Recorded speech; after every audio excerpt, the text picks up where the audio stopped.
ꯑꯩꯈꯣꯏ ꯉꯁꯤ ꯇꯧꯒꯗꯕ ꯇꯣꯄꯤꯛꯁꯤꯗꯤ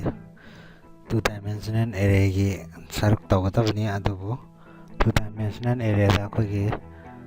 ꯃꯦꯇ꯭ꯔꯤꯛꯁꯀꯤ ꯄꯣꯠ ꯈꯔ ꯗꯔꯀꯥꯔ ꯂꯩꯔꯦ. ꯑꯗꯨꯗꯨꯅ ꯃꯦꯇ꯭ꯔꯤꯛꯁ ꯀꯔꯤꯅꯣ ꯍꯥꯏꯕꯗ ꯑꯩꯈꯣꯏ ꯑꯁꯤ ꯍꯥꯟꯅ ꯈꯪꯗ꯭ꯔꯒꯗꯤ ꯃꯗꯨ ꯁꯤꯖꯤꯟꯅꯒꯗꯧꯔꯤꯕ ꯑꯩꯈꯣꯏꯒꯤ ꯇꯨ ꯗꯥꯏꯃꯦꯟꯁꯅꯦꯜ ꯑꯦꯔꯦ ꯑꯅꯤ ꯑꯦꯗ ꯇꯧꯕ, ꯑꯗꯒꯤ ꯃꯥꯒꯤ ꯃꯜꯇꯤꯄ꯭ꯂꯤꯀꯦꯁꯟ ꯄꯨꯊꯣꯛꯄ, ꯇ꯭ꯔꯥꯟꯁꯄꯣꯖ ꯄꯨꯊꯣꯛꯄ ꯈꯣꯠꯄ ꯑꯗꯨꯒꯨꯝꯕ ꯈꯔ ꯌꯥꯎꯔꯤ. ꯑꯗꯨꯗꯨꯅ ꯃꯦꯇ꯭ꯔꯤꯛꯁꯁꯦ ꯀꯔꯤꯅꯣ ꯍꯥꯏꯗ ꯈꯪꯗ꯭ꯔꯒꯗꯤ ꯅꯨꯡꯉꯥꯏꯔꯣꯏꯗꯣꯔꯤꯕ. ꯇꯨ ꯗꯥꯏꯃꯦꯟꯁꯅꯦꯜ ꯃꯦꯇ꯭ꯔꯤꯛꯁꯀꯤ ꯑꯩꯈꯣꯏꯒꯤ ꯐꯪꯁꯟꯗ ꯇꯧꯕ ꯌꯥꯅꯕ ꯑꯣꯄꯔꯦꯁꯟ ꯑꯗꯩꯗ ꯃꯗ ꯌꯥꯎꯔꯤꯕ ꯄꯣꯠꯁꯤ ꯃꯌꯥꯝꯗꯣ ꯈꯪꯅꯕꯒꯤꯗꯃꯛꯇ ꯑꯩꯈꯣꯏ ꯃꯦꯇ꯭ꯔꯤꯛꯁ ꯍꯥꯏꯁꯦ ꯇꯉꯥꯏꯐꯗꯅ ꯁꯤ ꯈꯪꯗ ꯌꯥꯗ꯭ꯔꯕꯅꯤ. ꯑꯗꯨꯅ ꯑꯩꯈꯣꯏꯅ ꯍꯧꯖꯤꯛ ꯇꯧꯒꯗꯕꯁꯦ ꯃꯦꯇ꯭ꯔꯤꯛꯁ ꯀꯔꯤꯅꯣ ꯍꯥꯏꯕꯗꯨ ꯇꯧꯁꯤꯀꯣ. ꯃꯦꯇ꯭ꯔꯤꯛꯁꯁꯦ ꯃꯥꯁꯤ ꯀꯃꯥꯏꯅ ꯇꯧꯒꯦ, ꯑꯗꯒꯤꯗꯤ ꯃꯈꯜ ꯀꯌꯥ ꯂꯩ, ꯑꯗꯒꯤ ꯃꯥꯒꯤ ꯑꯣꯄꯔꯦꯁꯟ ꯑꯗꯨꯒꯨꯝꯕ ꯃꯈꯜ ꯈꯔꯁꯤꯗ ꯌꯥꯝ ꯁꯝꯂꯞꯅ ꯃꯦꯇ꯭ꯔꯤꯛꯁ ꯌꯥꯝ ꯆꯥꯎꯏꯀꯣ. ꯑꯗꯨꯅ ꯁꯤꯗꯩꯗ ꯑꯩꯈꯣꯏꯅ ꯗꯔꯀꯥꯔ ꯂꯩꯕꯗꯣ ꯑꯗꯨꯈꯛ ꯁꯤꯖꯤꯟꯅꯕ ꯌꯥꯅꯕ ꯑꯗꯨꯒꯤ ꯈꯪꯅꯕ ꯄꯣꯠꯇꯣ ꯑꯗꯨ ꯑꯃꯈꯛ ꯍꯥꯏꯁꯤꯀꯣ. ꯃꯦꯇ꯭ꯔꯤꯛꯁꯁꯦ ꯀꯃꯥꯏꯅ ꯇꯧꯔꯤꯁꯦ ꯑꯩꯅ ꯍꯥꯏꯐꯦꯠ ꯍꯥꯏꯕꯁꯤꯗ ꯈꯪꯅꯕ ꯍꯣꯠꯅꯁꯤ. ꯁꯤꯗꯩꯗ ꯑꯩꯈꯣꯏꯒꯤ ꯀꯝꯄꯥꯎꯟ ꯋꯥꯔꯗ, ꯀꯝꯄ꯭ꯂꯦꯛꯁ ꯋꯥꯔꯗ ꯍꯥꯏꯒꯗ꯭ꯔꯥ, ꯑꯗꯨꯝꯕ ꯈꯔ ꯌꯥꯎꯔꯦ. ꯁꯤꯗ ꯁꯨꯅꯤꯜꯒꯤꯅꯦ, ꯑꯗꯩꯗꯤ ꯔꯥꯖꯣꯒꯤꯅꯦ,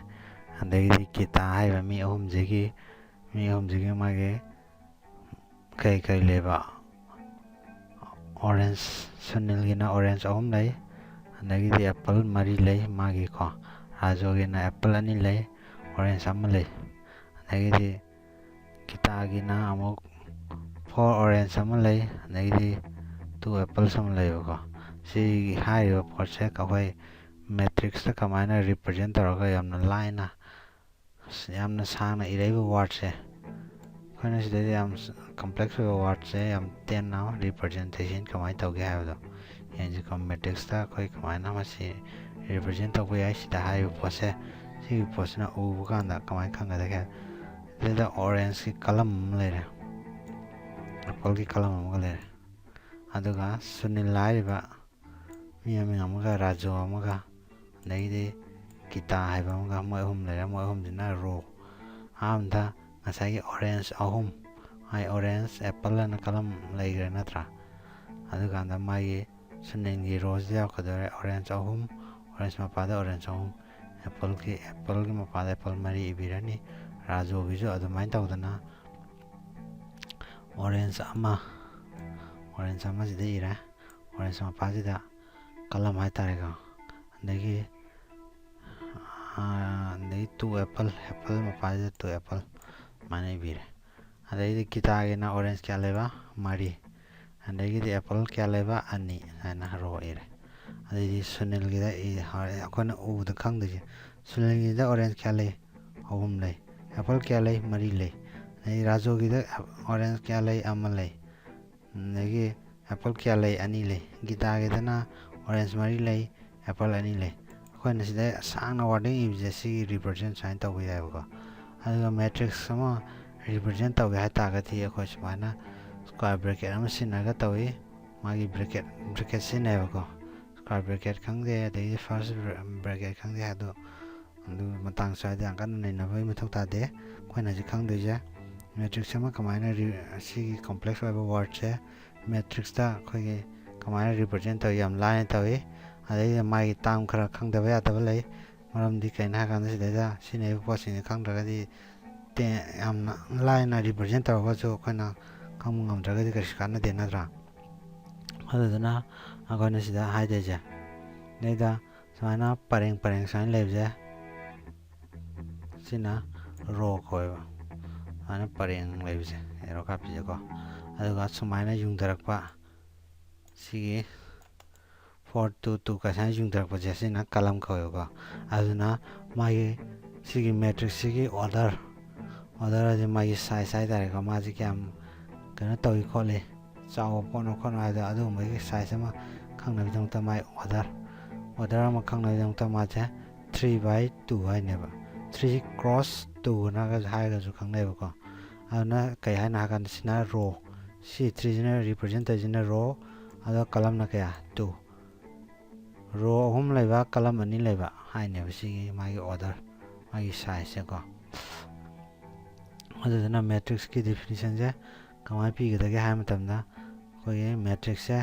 set of numbers number ꯃꯌꯥꯝ ꯑꯃꯒꯤ ꯃꯥꯁꯦ arrange ꯇꯧꯔꯒ in rowꯗ columnꯗ ꯀꯣ ꯑꯗꯨꯃꯥꯏꯅ rectangular array ꯑꯃꯗ ꯑꯩꯈꯣꯏꯅ row column ꯁꯤꯖꯤꯟꯅꯀꯥꯟꯗ arrange ꯇꯧꯕ numberꯁꯤꯡꯒꯤ setꯅꯤ ꯍꯥꯏꯗꯣꯏꯕꯀꯣ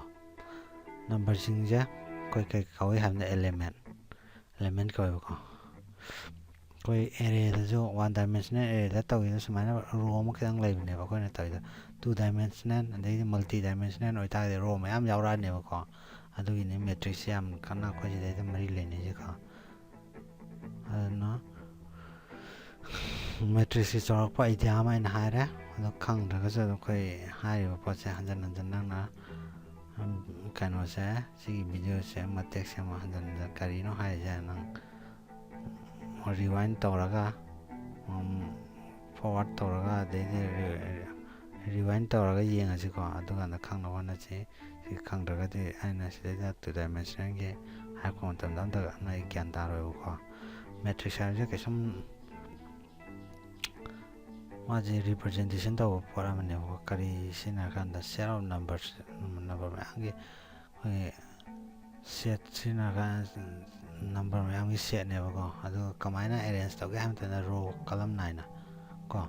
ꯑꯗꯨ ꯀꯔꯝꯕ ꯃꯑꯣꯡꯗ rectangular array ꯍꯥꯏꯁꯦ rectangle ꯁꯤ ꯄꯣꯠꯁꯦ rectangle ꯑꯗꯨꯒꯨꯝꯕꯒꯤ arrangement ꯑꯃꯗ ꯍꯥꯞꯄꯒ ꯃꯊꯪ ꯃꯅꯥꯎ ꯅꯥꯏꯅ ꯁꯦꯝꯕ ꯀꯣ ꯁꯤ ꯌꯥꯅꯤ ꯑꯗꯨꯒ ꯃꯥꯒꯤ representationꯁꯤ ꯀꯃꯥꯏꯅ ꯇꯧꯏ ꯁꯤꯅ ꯑꯩꯈꯣꯏꯅ ꯁꯤꯗ ꯍꯥꯏꯔꯤꯕ ꯃꯌꯥꯝꯁꯤꯒꯤ representꯗꯨꯅꯤ ꯁꯤꯗ ꯇꯧꯔꯤꯕꯁꯦꯀꯣ ꯑꯗꯣ generalize ꯑꯣꯏꯅ ꯃꯌꯥꯝ ꯄꯨꯝꯅꯃꯛꯀꯤ ꯑꯣꯏꯅ ꯇꯧꯕ ꯌꯥꯅꯕ ꯍꯥꯏꯇꯥꯔꯒꯗꯤ ꯑꯍꯥꯟꯕꯁꯤꯅ ꯁꯤꯅ ꯀꯔꯤꯅꯦꯕ 1 2 3 4 5 6 m ꯕꯛ ꯂꯥꯛꯀꯗꯣꯏꯁꯤꯅ ꯁꯤꯅ row column ꯍꯥꯏꯇꯥꯔꯒꯅ 1 2 3 4 5 n ꯁꯤꯅ ꯀꯣ ꯁꯤꯅ column ꯃꯥꯏ orderꯅꯤ m cross n ꯑꯅ ꯂꯥꯛꯀꯅꯦꯕꯀꯣ ꯑꯗꯨꯒ 1 1ꯗ ꯂꯩꯕ element ꯍꯥꯏꯇꯥꯔꯗꯤ row 1 column 1 ꯍꯥꯏꯅꯦꯕ ꯁꯦ a11 ꯍꯥꯏꯁꯦ a ꯍꯥꯏꯁꯦ elementꯗꯨꯅꯤ ꯑꯗꯨꯒ ꯑꯩꯈꯣই greenꯗꯨꯅ row redꯁꯤꯅ column나 ꯃꯥꯁꯦ ꯀꯥꯏ ꯂꯩꯒꯦ ꯍꯥꯏꯕꯗꯣ ꯈꯪꯅꯕꯀꯣ ꯑꯗꯨꯃꯥꯏꯅ ꯇꯧꯗꯅ ꯁꯤꯒꯤ ꯏꯔꯣꯏ ꯂꯣꯏꯕꯗ ꯂꯩꯕ m rowꯗ ꯂꯩꯕ ꯑꯗꯨꯒ n columnꯗ ꯂꯩꯕ ꯃꯁꯤꯡ ꯑꯃ ꯍꯥꯏꯌꯨ ꯍꯥꯏꯇꯥꯔꯗꯤ ꯁꯤꯒꯤ ꯃꯁꯤꯡ ꯍꯥꯏꯒꯗꯕ ꯑꯗꯨꯃꯥꯏꯅ ꯇꯧꯗꯅ ꯑꯩꯈꯣꯏꯒꯤ matrix ꯑꯃ represent ꯇꯧꯕꯒꯤ ꯆꯥꯎꯔꯥꯛꯄ idea ꯑꯃ ꯂꯩꯔꯦꯅ ꯑꯩꯅ ꯈꯜꯂꯦ ꯑꯗꯨ ꯃꯈꯥ ꯀꯩ ꯂꯩ ꯌꯦꯡꯁꯤꯀꯣ ꯃꯥꯒꯤ matrixꯀꯤ typesꯁꯤꯗ ꯅꯪ ꯁꯤꯗꯩꯗ columnꯗꯤ ꯅꯪꯅ ꯃꯁꯤꯡ ꯊꯤꯉꯝꯗꯅ ꯂꯩꯕ ꯌꯥꯏ ꯑꯗꯨꯀꯥꯟꯗ row ꯑꯃꯈꯛ ꯂꯩꯇꯥꯔꯒꯗꯤ ꯃꯗꯨꯒꯤ typeꯇꯣ ꯑꯩꯈꯣꯏꯅ ꯀꯩ ꯀꯧꯏ row matrix ꯀꯧꯋꯦꯕ ꯑꯗꯒꯤ ꯑꯩꯈꯣꯏ column matrix ꯍꯥꯏꯇꯥꯔꯒꯅ ꯃꯥꯒꯤ number of row ꯁꯤꯗꯤ ꯅꯪꯅ ꯂꯩꯅꯤꯡꯕ ꯃꯁꯤꯡ ꯂꯩꯕ ꯌꯥꯏ ꯃꯉꯣꯟꯗ ꯑꯩꯈꯣꯏ ꯑꯁꯤ ꯂꯩꯒꯗꯕꯅꯤ ꯍꯥꯏꯕ ꯂꯤꯃꯤꯠ ꯂꯩꯇꯦ ꯑꯗꯨꯒ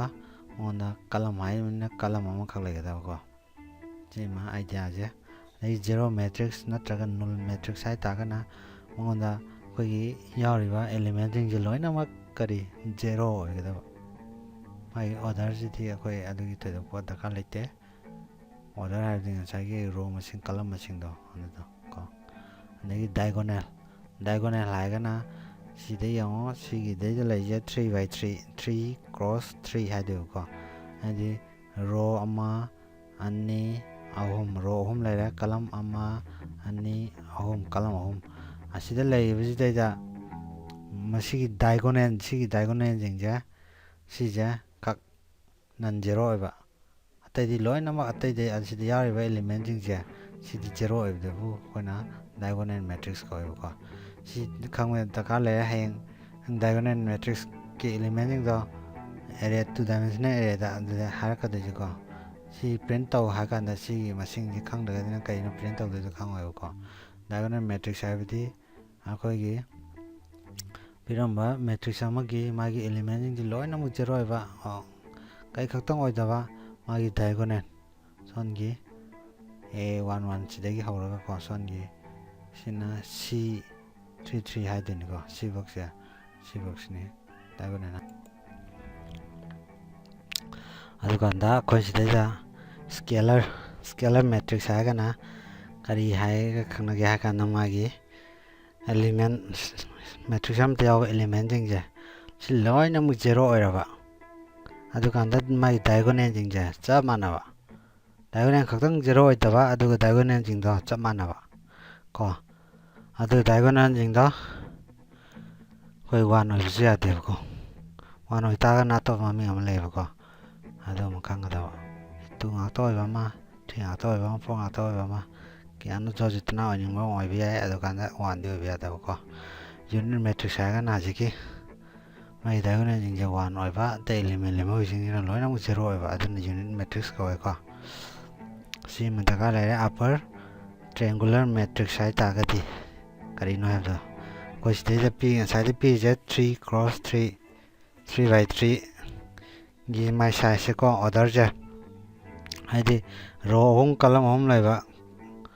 ꯑꯗꯨꯒꯤ ꯃꯥꯏ ꯁꯥꯏꯖ ꯄꯨꯊꯣꯛꯀꯗꯤ ꯔꯣ 3 ꯀꯂꯝ 3 3/3 3 × 3 ꯑꯗꯨꯗꯤ ꯑꯦꯂꯤꯃꯦꯟ ꯀꯌꯥ ꯂꯩ 3 × 3 9 ꯂꯩꯉꯣꯏ ꯅꯠꯇ꯭ꯔꯥ ꯄꯨꯔꯤꯅꯕꯗꯤ ꯅꯠꯇꯦꯀꯣ ꯀ꯭ꯔꯣꯁ ꯍꯥꯏꯁꯤꯅꯤ ꯃꯥꯒꯤ ꯗꯤꯅꯣꯇꯦꯁꯟ ꯑꯗꯒꯤꯗꯤ ꯍꯥꯏꯕꯒꯤ ꯀꯩꯅꯣꯁꯦ ꯃꯣꯏꯒꯤ ꯃꯔꯣꯟꯗ ꯍꯥꯏꯇꯥꯔꯦꯀꯣ ꯑꯗꯨꯃꯥꯏꯅ ꯍꯥꯏ 3 × 3 ꯀꯥꯏꯅꯀꯣ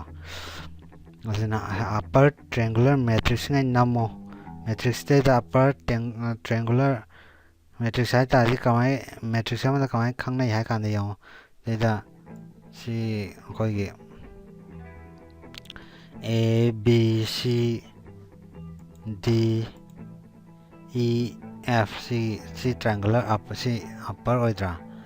ꯁꯤꯒꯤ ꯄꯣꯠꯁꯤꯅꯦꯕꯀꯣ ꯑꯩꯈꯣꯏꯅ ꯑꯞꯄꯔ ꯇ꯭ꯔꯥꯏꯡꯒꯨꯂꯔ ꯃꯦꯇ꯭ꯔꯤꯛꯁ ꯍꯥꯏꯗꯣꯏꯁꯦꯀꯣ ꯑꯗꯨꯒ ꯂꯋꯔ ꯍꯥꯏꯔꯒꯅ ꯁꯣꯟꯒꯤ ꯁꯥꯏꯖꯁꯤꯡ ꯑꯣꯏꯕ ꯁꯨꯃꯥꯏꯅ ꯂꯩꯕ ꯐꯣꯝꯗ ꯂꯩꯕꯁꯦ ꯁꯤꯅ ꯂꯋꯔ ꯁꯨꯃꯥꯏꯅ ꯂꯩꯒꯅ ꯑꯞꯄꯔ ꯀꯧꯔꯦꯀꯣ ꯁꯤ ꯏꯔꯥꯏ ꯂꯥꯏꯕ ꯉꯥꯛꯇꯅꯤ ꯎꯕꯗ ꯑꯗꯨꯝ ꯈꯪꯕꯀꯣ ꯁ꯭ꯀ꯭ꯋꯥꯔ ꯃꯦꯇ꯭ꯔꯤꯛꯁ ꯍꯥꯏꯔꯒꯅ ꯀꯔꯤꯅꯣ ꯍꯥꯏꯔꯀꯥꯟꯗ ꯃꯥꯒꯤ ꯃꯦꯇ꯭ꯔꯥꯏꯁꯦꯁ ꯍꯥꯏꯕꯗꯤ ꯃꯦꯇ꯭ꯔꯤꯛꯁꯀꯤ ꯄ꯭ꯂꯨꯔꯦꯜ ꯐꯣꯝꯅꯤꯀꯣ ꯑꯗꯨꯗꯨꯅ ꯃꯦꯇ꯭ꯔꯥꯏꯁꯦꯁꯁꯤꯡꯗ ꯀꯩꯗꯧꯕ ꯁ꯭ꯀ꯭ꯋꯥꯔ ꯃꯦꯇ꯭ꯔꯥꯏꯁꯦꯁ ꯍꯥꯏꯗꯤ ꯃꯥꯒꯤ ꯅꯝꯕꯔ ꯑꯣꯐ ꯔꯣꯁꯇꯨꯒ ꯅꯝꯕꯔ ꯑꯣꯐ ꯀꯂꯝꯁꯇꯨꯒ ꯀꯩꯗꯧꯗꯣꯏꯕ ꯃꯥꯟꯅꯗꯣꯏꯕꯀꯣ ꯑꯗꯨꯕꯨꯅ ꯁ꯭ꯀ꯭ꯋꯥꯔ ꯃꯦꯇ꯭ꯔꯥꯏꯁꯦꯁ ꯀꯧꯋꯦ ꯁ꯭ꯀ꯭ꯋꯥꯔ ꯃꯦꯇ꯭ꯔꯤꯛꯁ ꯑꯣꯐ ꯑꯣꯔꯗꯔ 3/3 ꯀꯣ ꯁ꯭ꯀ꯭ꯋꯥꯔ ꯃꯦꯇ꯭ꯔꯤꯛꯁ ꯍꯥꯏꯗꯤ ꯔꯣ ꯃꯁꯤꯡꯒ ꯀꯂꯝ ꯃꯁꯤꯡꯒ ꯃꯥꯟꯅꯕꯗꯀꯣ ꯁꯤꯅ 3/3 3 ꯃꯥꯟꯅꯗ꯭ꯔꯥ ꯍꯣꯔꯦꯟ 2 2 4 4 5 5 ꯁꯨꯃꯥꯏꯅ ꯇꯧꯕ ꯌꯥꯏꯕꯀꯣ ꯑꯣꯔꯗꯔꯁꯦ ꯑꯩꯅ ꯁꯤꯗꯩꯗ ꯑꯩꯈꯣꯏꯒꯤ ꯍꯥꯏꯂꯥꯏꯠ ꯇꯧꯔꯤꯕ ꯌꯦꯜꯂꯣ ꯃꯆꯨꯅ ꯍꯥꯏꯂꯥꯏꯠ ꯇꯧꯔꯤꯕ ꯍꯪꯒꯄꯥꯟ ꯃꯆꯨꯅ ꯍꯥꯏꯂꯥꯏꯠ ꯇꯧꯔꯤꯁꯤꯡꯁꯦ ꯁꯤ ꯑꯩꯈꯣꯏꯒꯤ ꯃꯊꯪ ꯀꯩꯅꯣ 2 ꯗꯥꯏꯃꯦꯟꯁꯅꯦꯜ ꯑꯗꯒꯤ ꯃꯜꯇꯤ ꯗꯥꯏꯃꯦꯟꯁꯅꯦꯜ ꯑꯦꯔꯦꯗ ꯌꯥꯎꯕ ꯇꯣꯄꯤꯛꯁꯤꯡꯗꯨꯒ ꯃꯔꯤ ꯂꯩꯅꯕ ꯄꯣꯠ ꯉꯥꯛꯇꯅꯤ ꯁꯤ ꯈꯪꯖꯤꯟꯕ ꯗꯔꯀꯥꯔ ꯂꯩꯀꯣ ꯗꯥꯏꯒꯣꯅꯦꯜ ꯑꯣꯐ ꯑꯦ ꯃꯦꯇ꯭ꯔꯤꯛꯁꯀꯤ ꯗꯥꯏꯒꯣꯅꯦꯜ ꯑꯩꯈꯣꯏ ꯉꯁꯥꯏ ꯍꯥꯏꯈ꯭ꯔꯦꯀꯣ ꯃꯦꯇ꯭ꯔꯤꯛꯁꯀꯤ ꯗꯥꯏꯒꯣꯅꯦꯜꯁꯦ ꯅꯪꯒꯤ ꯉꯁꯥꯏ ꯗꯥꯏꯒꯣꯅꯦꯜ ꯃꯦꯇ꯭ꯔꯤꯛꯁ ꯍꯥꯏꯕ꯭ꯔꯥ ꯀꯩꯅꯣ ꯑꯩꯈꯣꯏ ꯃꯃꯥꯡꯗ ꯌꯥꯎꯈꯤꯕꯗꯣ ꯗꯥꯏꯒꯣꯅꯦꯜ ꯃꯦꯇ꯭ꯔꯤꯛꯁ ꯍꯥꯏꯔꯒꯅ ꯁꯤꯒꯤ एलिमेंट मैट्रिक्स की एलिमेंट लोइनमक जीरो ओरकान डायगोनल जे खक्तंग कोई कनो ओइदबा नन जीरो ओइदबा को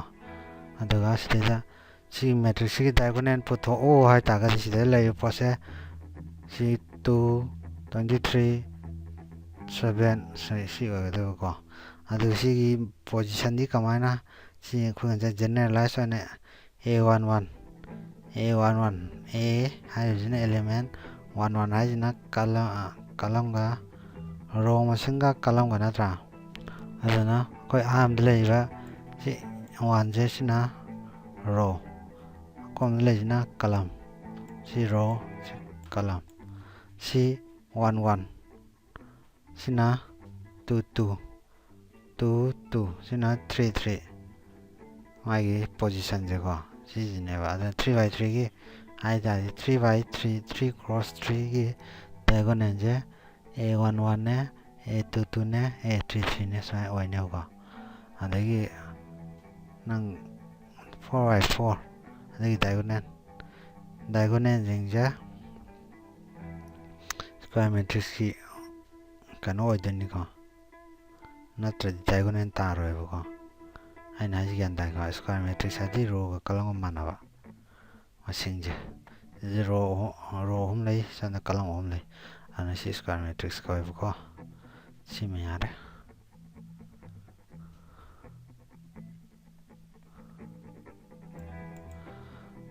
aduna yang sidadi diagonal je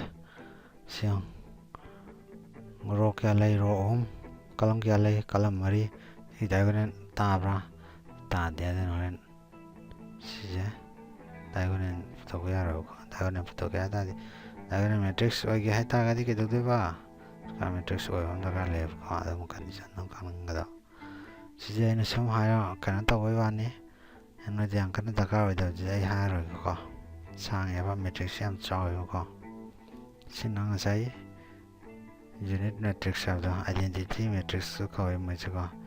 unit ai na diagonal je khak one over tai element jing lo na na 0 over ko unit matrix ko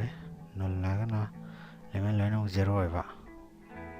triangular matrix ai kai khang mai ha kana ma je ma kana ni song ha to khani upper hai bam ne lower hai bam ne sida highlight tawri ba jaga ja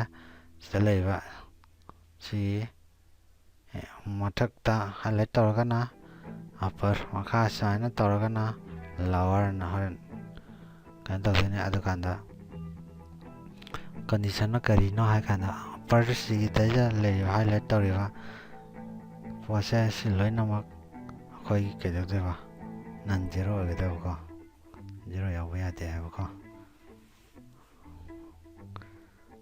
lower da zo mu yin se lower da zo amu sana ko duga my condition je si mun khang adam ni upper hai gana koi diagonal yaw kanda traces which have non-zero elements in the above diagonal ni above sing the leiba element in the non-zero ba aduga atel mo jing na 0 ba ko si adan lower upper khang adi lower jo ti swangi sa che ko sima nang hai si ju kari oide ba square matrix angone row masinga column masinga mana ba ko diagonal hai di square da ko square matrix da khane ba ko transpose hai gana row column go na bani adu yengse row column ka mai ona ya da ko sile da matrix sam la se row kya leba row ani column kya leba column na ahum column ma ani ahum row na amma ani lekha adoran si gi rows na column ola ka de ba 9 36 3 na sana adi row ma sing kalaktra andagi si gi 5 sin mo horan sona 5 78 0 na la ka de ba adi column ani row hum san tholaktra adi transpose a je row magi rows na column ana lakpa de column jena row ana lakko dagi arrangement ni transpose aina ja si transpose ki mai denotation je a as in matrix ki maming je a ko ya b ko ya capital letter denote to ya na lai ni ko 11 class 11 tab tamani aina jara me je ko ge kano je sin wa ya na ba symmetric ha ga na element ani ya matrix ani ge in the yaar ba element jing da loina my corresponding element je mana ba a11 da si ge s side ba a11 da yaar ba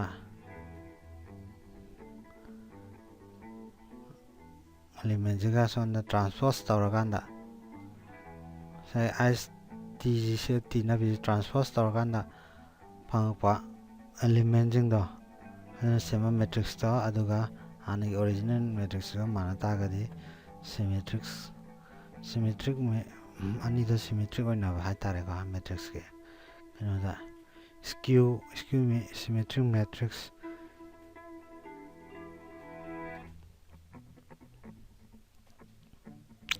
dana sign change to adu si yang kana da dre no da aina da na hai tri ka aji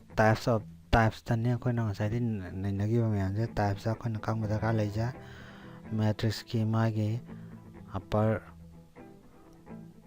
triangular matrix haiba ne lower triangular matrix haiba me transpose to haiba ne ko ai kang da ka lai ja adagi stai da operation na nam ke da ka lai yang je operation da ka lai ja operation ngak tani chalai jing aina highlight to je khak tani ko na sin ga da na to ina emphasis p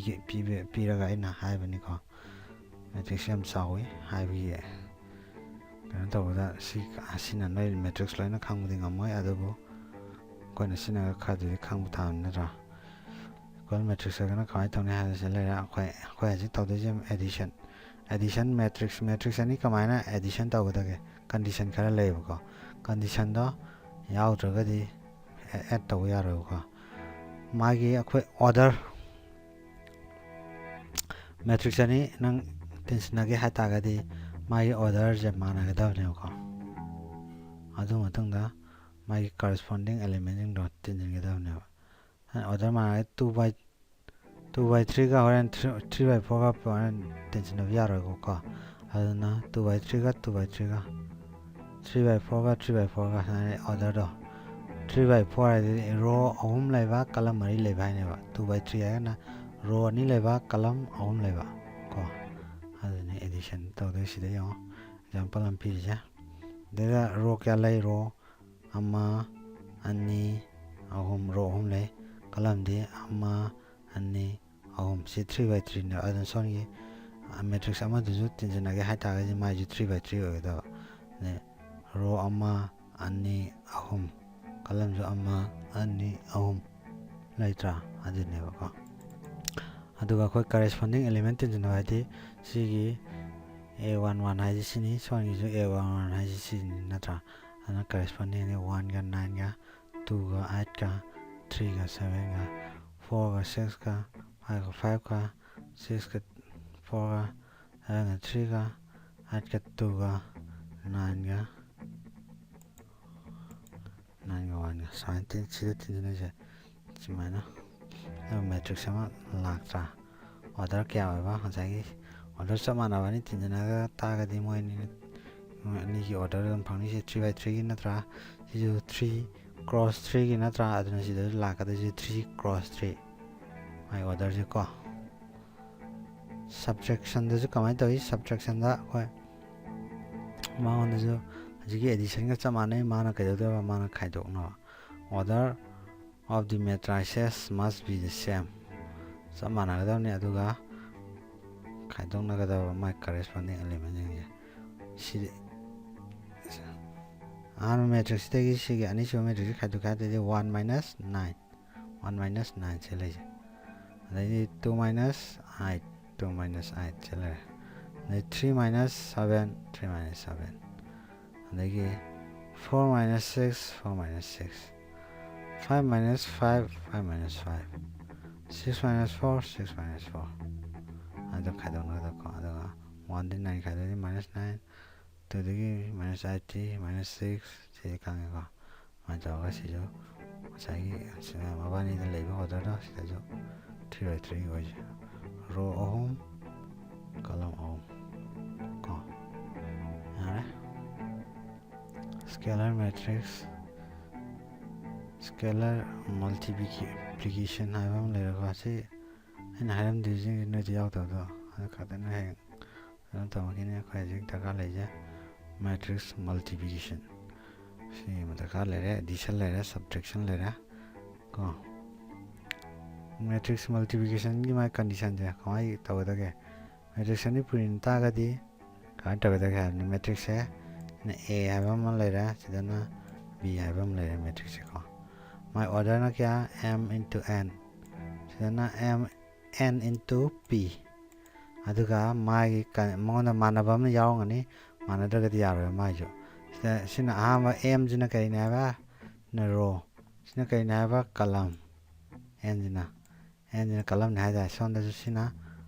b gi sina row n je p jina column aduna ani purina ga ta di kai ma asida common oyam yautra kai common oy n a gi column ga b gi row ga managadaba aduna tradi nang matrix che multiplication tawa yate ko aduna a gi column masing duga number of column duga b gi number of row duga managadaba adu kan horen matrix am phangni aduna order na kya hoidaba m into p m id sai row first ki row da laiba row do aduna koi kona phangaiba matrix ki row masing hoidaba aduga b da laiba column masing dana ko phangaiba matrix to ki column ko si tawra gyan da kani aina haje si da lo yawrabani sagi ani je puina ge hata di nangi a dia wa column jiga b dia wa row koi row masing jiga mana kada ko an example orange yo jadi yamna line of higher message dadi ko yango square matrix ni chapcha mana mani aduna ji 2 by 2 si 2 by 2 ani ai mana re aduna si kitangdi ado aina hani de application nate magis de yawa column masing duga column masing di kana amma anni yautra aduga sangi row masing diga mana ga dan haba aduga sigi kamai to yam tamdi yo sigi row je row aji de leje -2 ne 1 natra si na si column de puri ga ba my corresponding si aham da 2 -2 ga 6 ka puri nani plus my rule ni ko ja plus and sigi row have natra si row je sigi 1 natra le 1 jana kya ga column da ni na mana lakada ba aham da 2 ga 6 ka puri na ga plus lai ra dum thang da 1 into 7 lai 1 into -7 lai element na si element no lakada plus operation tor ko si pose lo ra sina tor ra adu mathang si na mo sigi second column ji tabado first row na second my first column da thoroughly my element je my corresponding element je purina ga tension ga ba aduga first row na lo matang dong first row na second column -2 jina 5 plus 1 jina 1 adi my row ma si koi gi hom suba koi anoba matrix gi row mo form ta bolo ra adum thang da si column jina si row jina mo thang column stay on ko 0 jina 6 0 into 6 0 nadi si 4 jina -7 4 jina -7 ani jina ko mai ta na si jina samaina second column da 0 into 5 plus 4 into 1 taraga si operation tar mathang da kya na tare ja si tare ba ko commutative ane kari garang na hena khana ga dia na phi ja si pa ka ka mo se si tara identity address si da matrix ki property ka pi ra commutative addition on thon jen tar kamai ta associative oi dia da chale ko samje ngo na jo ka kan da na ba aina haram bajing de tawta da bani koi madu khangda da bani ko adu na ni ko siba matrix ki sarak pam hai ta ga di